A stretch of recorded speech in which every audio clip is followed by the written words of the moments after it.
this time of the morning, guys. You need to be up there. We've got a high tide at about 7:30 this morning. I think with the bait fish pushing through, we may just see some surface action. So really keeping the eyes peeled now. The sun's just about to crack the horizon. It's a great, not only start to the day, but time of the day to get refreshed. And I tell you what, these cooler months, you really got to layer up because it is really cold out there. But this is the kind of weather that surface fish love. So we've just got to watch out, keep an eye out, not only for other boats, but also for any bird or fish action. Birds in the sky, they're going to give us the eyes of where we need to head to.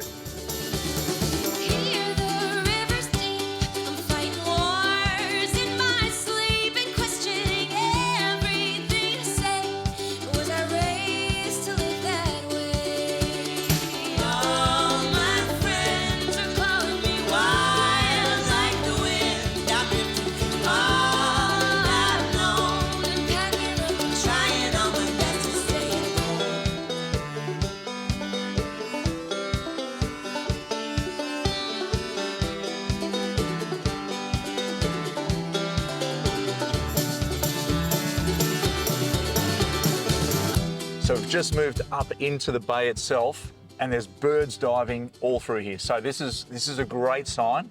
Bit of a current line there. I don't know whether the fish are going to be balled up on this current line, but this is a really good sign. Again, looking for birds, looking for bait, you're going to find the fish. So fingers crossed. We'll get it there and have a flick. There's terns in there and there's seagulls. I like the terns. Terns are a really good bird to look for. They're the ones with the black stripes on their head, not the normal chip-eating seagull. So if we can find those terns, which they are in here, I reckon we'll do okay, but we'll have a flick and see how we go.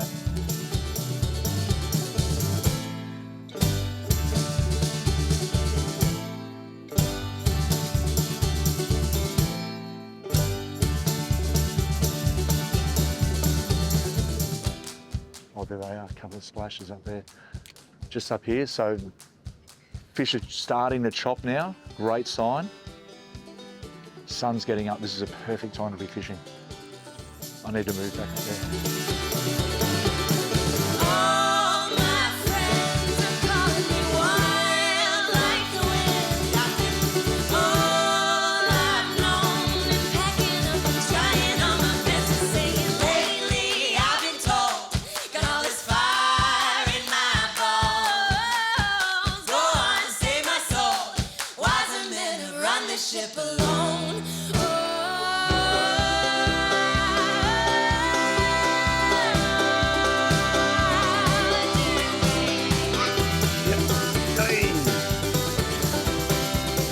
Just had that dive there, laid one cast into it and bang, straight on. What are you? What are you? Oh, tailor. I'm happy. Oh!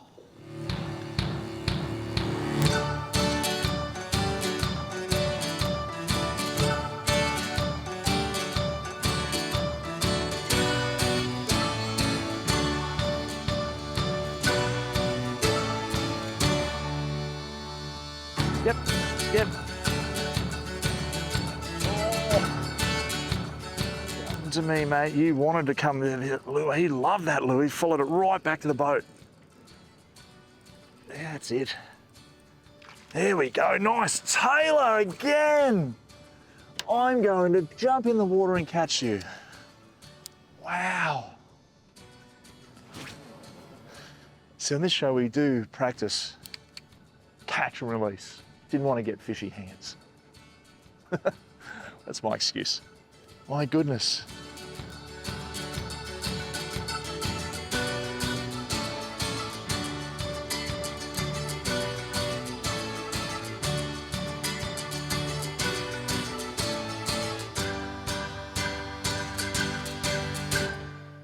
So the idea here is watch the birds. Now they're just flying around, not doing a lot.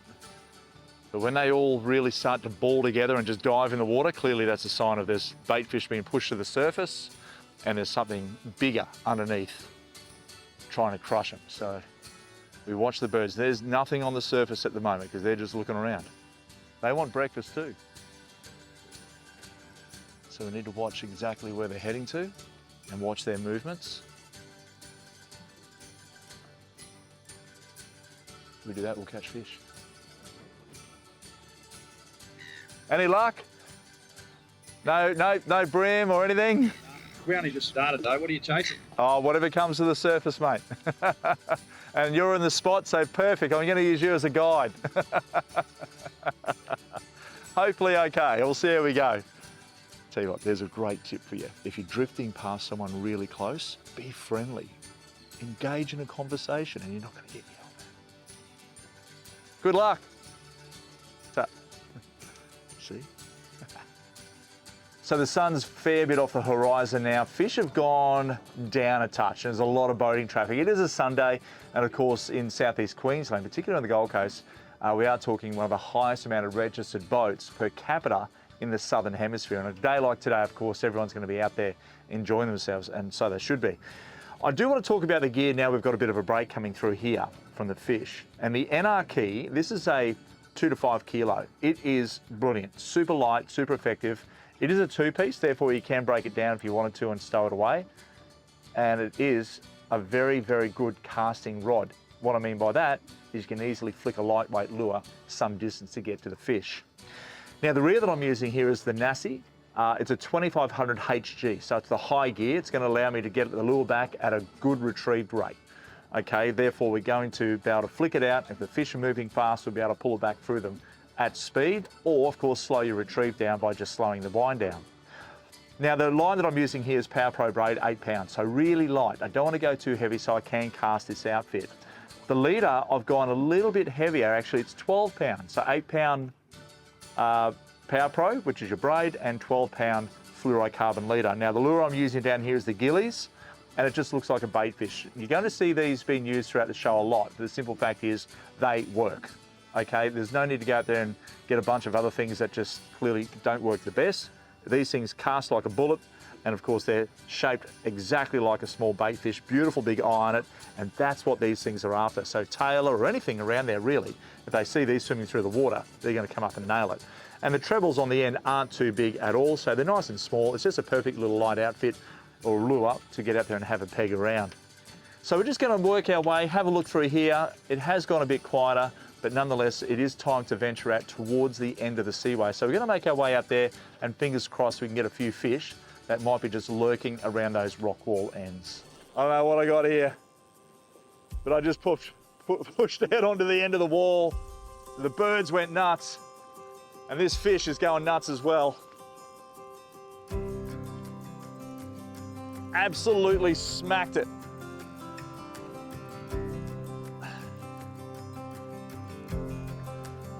Absolutely crushed it. Straight in on the rocks there. Birds are diving. They've all buggered off now. I thought, yep, we'll have a crack on this and see how we travel.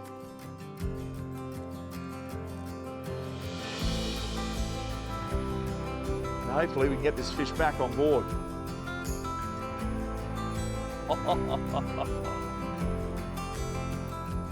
Good tip for you. A lot of people tend to hold the rod down here if you're a first time. You got no leverage. Try and grip the rod between your fingers, the reel seat. So now it's locked in. Grip tight and away you go. Put the end of the rod onto your belly and you're going to get good leverage of getting this fish back up.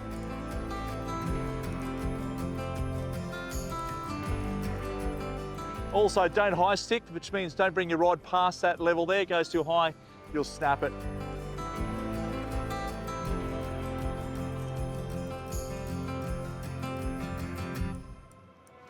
Oh,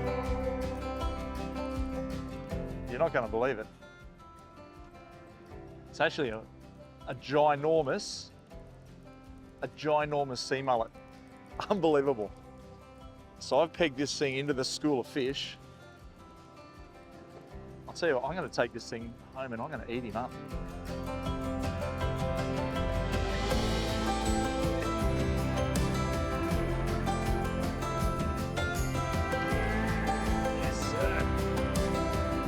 Mate, get this out of the net. Look at the size of that thing. Unbelievable. I'll tell you what, mate, you are super clean. A lot of fun on light tackle. What a gorgeous looking fish. You can buy mullet fillets in your local seafood shop right now, actually. This is the time of year where these school up in the estuaries through the rivers and creeks, and of course with all that fresh water we've had, they are just flushing out to the ocean. Put a couple of 8-0s or 10-0s into that, and you're going to be hooking up to jewfish, mulloway, all that sort of stuff. They absolutely adore them, particularly when they're moving out.